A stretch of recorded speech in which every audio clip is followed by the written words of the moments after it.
Assalamualaikum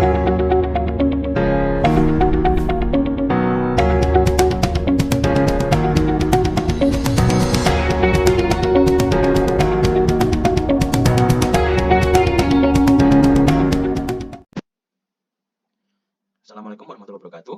Selamat datang kembali di video statistika. Kali ini kita akan membahas tentang tendensi sentral, atau di sini juga menurut buku Lin di chapter 3 adalah describing data numerical measures. Oke. Tujuan pembelajaran kita untuk bagian ini adalah menjelaskan konsep central tendensi tadi, mengidentifikasi dan menghitung arithmetic mean atau rata-rata aritmatika, menghitung dan menginterpretasikan weighted mean, menentukan median, mengetahui mode atau modus, menghitung geometric mean, menjelaskan dan mengaplikasikan measures of dispersion, menghitung dan menginterpretasikan standar deviasi, menjelaskan Chebyshev's theorem dan aturan empiris atau empirical rule, menghitung rata-rata dan standar deviasi dari data yang sudah digrupkan. Oke, jadi ada 10. Oke, mari kita masuk sekarang ke parameter versus statistik. Jadi parameter sendiri adalah measurable characteristic of a population atau karakteristik yang dapat dihitung dari sebuah populasi. Sementara statistik adalah measurable characteristic of a sample atau karakteristik yang bisa dihitung atau bisa diukur dari sebuah sampel. Oke, jadi populasi adalah keseluruhan item, sementara sampel adalah item-item yang dipilih dari populasi. Ini pilihan bisa random, bisa ditentukan. Selanjutnya kita melihat population mean atau rata-rata populasi. Jadi untuk data yang belum digrupkan, population mean atau rata-rata populasi itu adalah jumlah dari semua nilai di dalam populasi dibagi total number atau jumlah populasi itu sendiri. Jadi kalau sample mean atau rata-rata sampel adalah jumlah keseluruhan nilai dibagi jumlah total value-nya, value dari sampel. Oke, jadi di sini population mean rumusnya adalah mu sama dengan jumlah X besar dibagi N adalah jumlah populasi. Jika populasinya 10.000, maka pembagiannya 10.000. Oke, sementara sample mean itu adalah X bar, jadi bisa dilihat population mean itu mu lambangnya, sementara sample mean adalah X bar, di mana X bar sama dengan jumlah keseluruhan X atau nilainya dibagi jumlah sampelnya. Nah, ini sampel mean. Ini contohnya, Suncom meneliti jumlah menit yang digunakan tiap bulan oleh klien pada sebuah cell phone plan. Oke, jadi random sampel yang random dari 12 klien menunjukkan nomor-nomor berikut yang menunjukkan menit yang digunakan dalam bulan lalu. Oke, apakah arithmetic mean-nya? Arithmetic mean-nya sama dengan ini semua dijumlahkan dibagi 12, di mana di sini akhirnya ditemukan nilainya adalah 1170 dibagi 12, berarti rata-ratanya atau arithmetic mean-nya adalah 97,5. Ya, jadi ini adalah cara menghitung arithmetic mean. Oke, selanjutnya kita ingin tahu mengenai median. Median itu adalah titik tengah dari nilai-nilai setelah mereka diurutkan dari yang terkecil sampai yang terbesar, atau dari yang terbesar sampai yang terkecil. Oke, jadi untuk tiap dataset pasti ada median unik, dan ini tidak dipengaruhi dari jumlah terbesar atau jumlah terkecil dari nilai yang ada, sehingga ini termasuk contoh penting mengenai pengukuran tendensi sentral. Oke, jadi ini bisa dihitung untuk rasio level, interval level, dan ordinal level untuk data-data di level-level 3 level tersebut. Dan ini bisa dihitung untuk open-ended frequency distribution jika median tidak ada di open-ended class. Ini contohnya. Usia untuk sampel 5 mahasiswa adalah 21, 25, 19, 20, dan 22. Jadi jika kita mengurutkan data ini secara berurutan dari kecil ke besar, ascending ya, maka 19, 20, 21, 22, 25. Dari sini kita bisa melihat mediannya adalah 21, itu yang paling tengah. Baik. Ini contoh lain ketika tinggi 4 basketball players atau pemain basketball atau pemain bola basket dalam inci adalah 76, 73, 80, 75. Jika kita urutkan, ini adalah 73, 75, 76, 80. Nah, ini bisa kita lihat bahwa karena dia genap, kita mengambil nilai tengah antara dua nilai yang ada di tengah. Jadi 75 ditambah 76 kita bagi 2 sehingga mediannya adalah 75,5. Kemudian kita mempelajari tentang modus atau mode. Modus itu adalah nilai observasi yang tampil paling sering. Oke. Jadi ini contohnya adalah gaji tahunan manajer quality control di beberapa negara bagian itu ditunjukkan seperti ini. Jadi setelah kita melihat data-data ini, ada nilai yang sering muncul dari semuanya yaitu $60.000. Jadi karena $60.000 itu yang paling sering muncul, maka mode atau modusnya di sini adalah $60.000. Kemudian selanjutnya kita juga harus memahami tentang relative position dari mean, median, dan mode. Oke. Ketika ada, ini kita melihat histogram ya, sebenarnya sudah kita pelajari sebelumnya. Jadi ketika di histogram ini ada zero skewness, jadi simetris ya, maka mode itu sama dengan median, sama dengan mean. Jadi ketika modenya 20, median 20, meannya juga 20. Ini yang cukup ideal. Ketika positive skewness, jadi lebih ke samping kiri ya, mode itu lebih kecil dari median dan median lebih kecil dari min atau rata-rata. Di sini kita lihat modenya atau modusnya $300, mediannya $500, minnya $700. Oke, kalau negatif skewness, maka mode itu akan lebih besar daripada median dan median lebih besar daripada min atau rata-rata. Jadi modenya $3.000. Oh, tensile strength ya, maaf. Jadi modenya 3.000, mediannya 2.800, minnya atau rata-ratanya adalah 2.600. Nah, selain itu kita juga harus mengenali geometric mean. Ini contoh geometric mean ya. Ini berguna untuk menentukan average change atau pergantian rata-rata pada persentase, rasio, indeks, atau pertumbuhan dalam kurun waktu tertentu. Jadi memiliki aplikasi yang cukup luas dalam bisnis dan ekonomi karena kita sering tertarik untuk mengetahui persentase, perubahan persentase dalam penjualan, gaji, dan figur-figur ekonomi lainnya seperti GDP.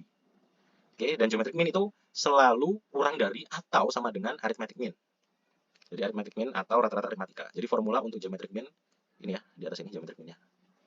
Oke, ini contoh return on investment earned by Atkins Construction Company. Jadi ROI, return on investment oleh Atkins Construction Company untuk 4 tahun adalah 30%, 20%, minus 40%, dan 200%. Geometric mean-nya seperti apa? Jadi kita buat seperti ini kan, ini 4 tahun dikalikan, kemudian dibagi, maka geometric mean-nya adalah 1.294. Bukan, ini 1,294 ya. Karena figur di sini adalah figur dalam bahasa Inggris, jadi tidak ada koma tapi pakai point, 1.294. Oke, jadi di sini untuk pertumbuhannya 30%, sehingga X1 adalah 1,3, 20%, ROI-nya jadi 1,2, minus 40, jadi 1 dikurangi 40% jadi 0,6, kemudian 200% dari 1 ditambah 2 sama dengan 3.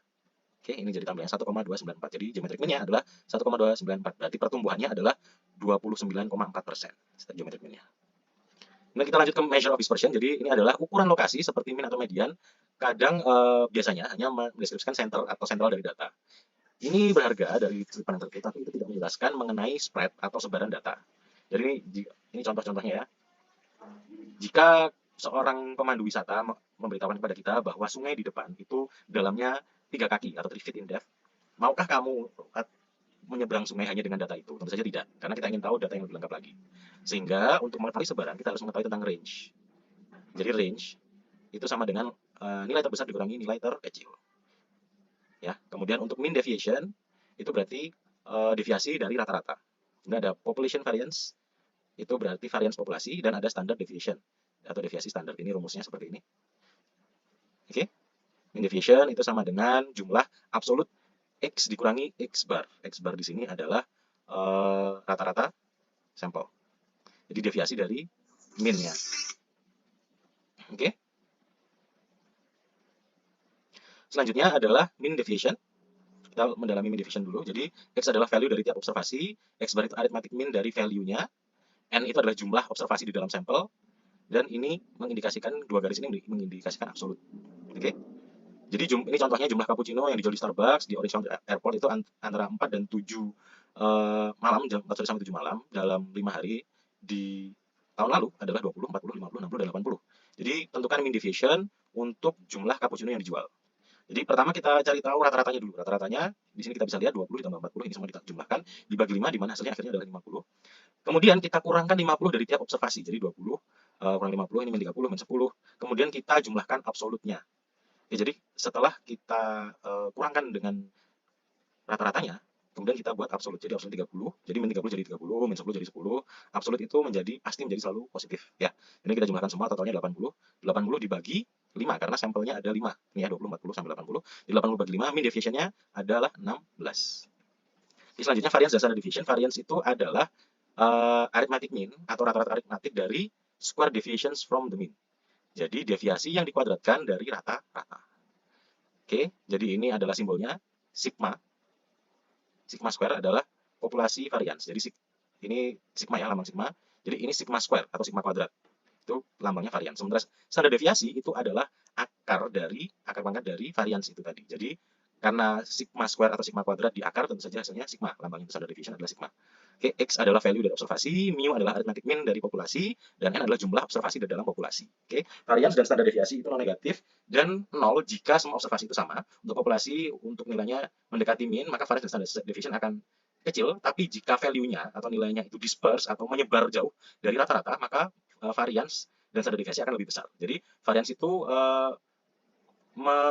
mengalahkan atau istilahnya lebih kuat daripada range, karena variance itu menggunakan semua nilai di dalam populasi.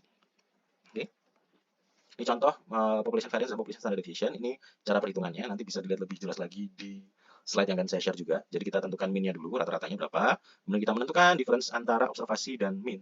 Dan kita kuadratkan difference atau perbedaan tersebut. Jadi misalnya di Januari 19, jadi hasilnya X, nilai X-nya dikurangi mu, jadi 19 dikurangi 29, hasilnya kan minus 10, kita kuadratkan hasilnya 100. Jadi ini semua dijumlahkan, totalnya dibagi N, jadi 1488 dibagi 12 itu hasilnya adalah 124. Jadi variansnya adalah 124.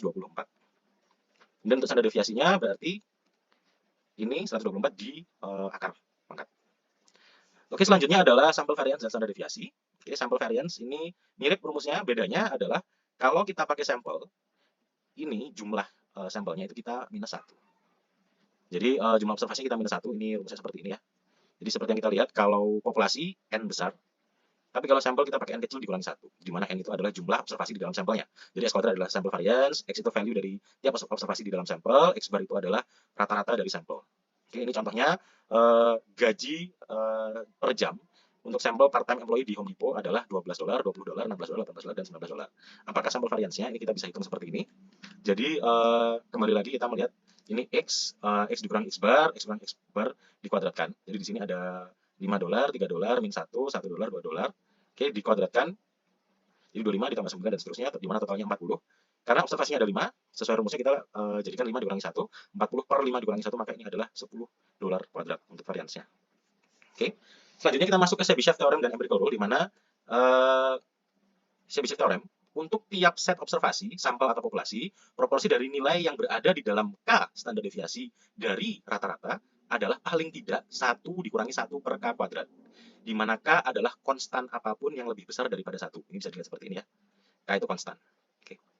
Kemudian, empirical rule atau aturan empiris adalah untuk sebuah distribusi yang simetris dan bell shape, sekitar 68% dari observasi akan berada di dalam plus dan minus 1 standar deviasi dari rata-rata. Jadi sekitar 95% dari observasi akan berada di antara plus dan minus 2 kali standar deviasi dari rata-rata, dan hampir semua nilai 99,7% akan berada di dalam plus dan minus 3 standar deviasi dari rata-rata.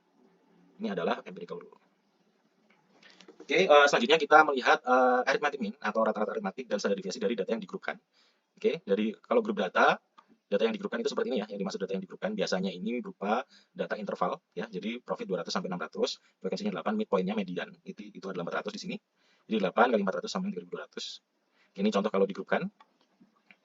Jadi ini ada rumusnya, X bar sama dengan jumlah frekuensi dikalikan midpoint per N. N itu adalah jumlah observasinya. Ya, jadi di sini frekuensinya adalah 180, maka N adalah 180 di sini. Jadi sama, dijumlahkan semua, sehingga ini semua dijumlahkan jadi 333.200, sehingga X bar atau arithmetic mean dari sekelompok data adalah $333.200 dibagi 180, hasilnya adalah $1.851. Jadi X barnya atau rata-rata dari data yang digrupkan, ini adalah $1.851. Untuk standar deviasi dari data yang digrupkan ini tadi, rumusnya sama, bukan sama, maksud saya ada perbedaan ya, karena yang kita cari adalah standar deviasi. Karena ini bisa dibilang sampel, jadi pasti pembaginya adalah N dikurangi 1. Jadi di sini sigma atau jumlah frekuensi dikali M dikurangi X bar. X bar adalah ini tadi ya, arithmetic mean atau rata-rata. Jadi M dikurangi X bar. Jadi midpointnya, ini kan ada midpoint, dikurangi X bar. X barnya di sini tadi 1851 ya, jadi ini minus 1451. Dikuadratkan jadi ini 2.105.401 dikalikan frekuensi. Frekuensinya berapa di sini? 8. Jadi 2.105.401 dikalikan 8 adalah 16.800-an. Ini jumlahkan semua 76 juta. Ini kemudian S-nya atau standar deviasinya adalah ini 76 juta ini tadi setelah dijumlahkan semua per 180. Ini 180 ada jumlah observasinya dikurangi 1 jadi 179 sama dengan 652,33 untuk standar deviasinya. Oke. Sampai di sini dulu untuk dispersi. Kita bertemu lagi di video-video statistika berikutnya. Terima kasih atas perhatiannya. Assalamualaikum warahmatullahi wabarakatuh.